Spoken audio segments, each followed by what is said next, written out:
الحمد لله رب العالمين والعاقبة للمتقين الصلاة والسلام على سيد الأنبياء والمرسلين وعلى آله وأصحابه أجمعين أما بعد فأعوذ بالله من الشيطان الرجيم بسم الله الرحمن الرحيم سبحان الذي أسرى بعبده ليلا من المسجد الحرام إلى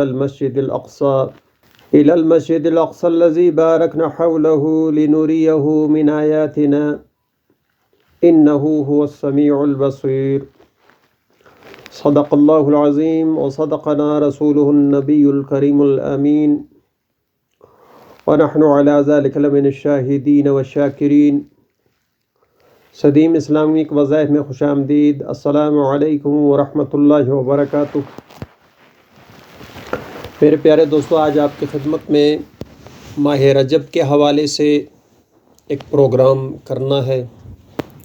میرے دوستو، ماہ رجب اللہ تعالیٰ کے مہینوں میں سے بہت بابرکت مہینہ ہے۔ رسول اللہ صلی اللہ علیہ وسلم ماہ رجب میں اکثر روزہ رکھا کرتے تھے، اور ماہ رجب کی ایک خاص بات یہ ہے کہ اس میں واقعہ معراج بھی ہوا۔ ماہ رجب المرجب کے 27ویں تاریخ کو اللہ تعالیٰ نے آپ صلی اللہ علیہ وسلم کو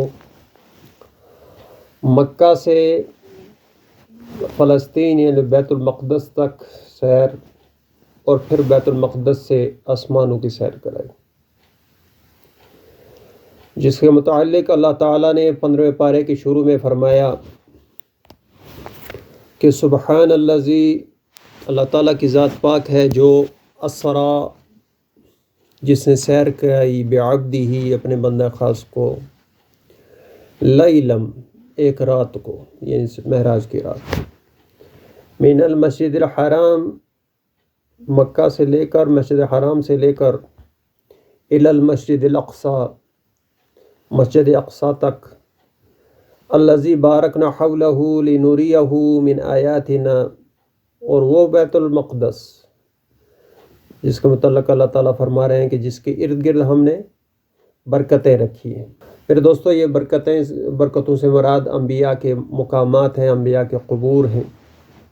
تو میرے دوستو، اس میں بیت الحرام سے لے کر بیت الاقصی تک جو سیر ہے اس کا ذکر ہے، اور اسی حوالے سے ماہ رجب کی برکتوں کے حوالے سے آج کا پروگرام ہے۔ میرے دوستو، یہ بہت پیارا مہینہ ہے۔ اس مہینے میں آپ نے بہت زیادہ تگ و دو کرنی ہے، اللہ تعالیٰ کی ذات کو راضی کرنا ہے۔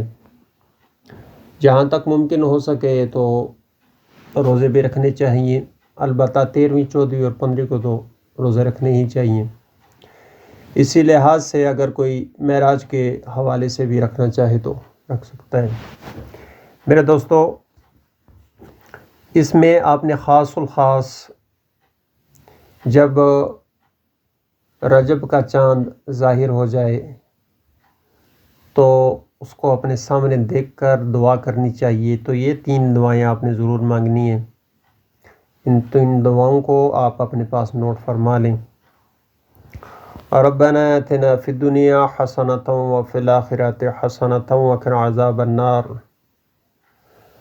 اور اس کے علاوہ لا الہ الا انت سبحانک انی کنت من الظالمین، اور اس کے بعد ربنا لا تزغ قلوبنا بعد اذ ہدیتنا وہب لنا من لدنک رحمۃ انک انت الوہاب۔ ان 3 دعاؤں کو آپ نے ماہ رجب کے چاند کو دیکھتے ہوئے یہ دعائیں مانگنی ہیں۔ انشاءاللہ تعالیٰ آپ کا یہ مہینہ بہت بابرکت اور فضل والا ہو جائے گا۔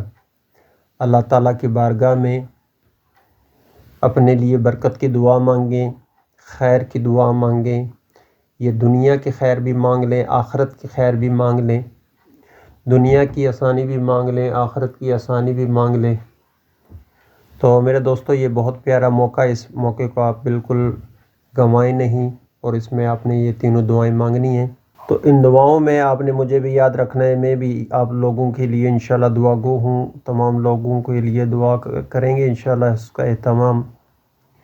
تو تمام لوگ انشاءاللہ کامنٹس کی صورت میں اپنا نام لکھوا سکتے ہیں۔ تو میرے دوستو اس وظیفہ کو آپ کیجئے، انشاءاللہ بہت بابرکت اگلا مہینہ آپ کے لیے ثابت ہوگا۔ تو آئندہ انشاءاللہ کسی اور وظیفے کے ساتھ آپ کی خدمت میں دوبارہ حاضر ہوں گا، تب تک کے لیے مجھے اجازت دیجیے۔ اللہ حافظ۔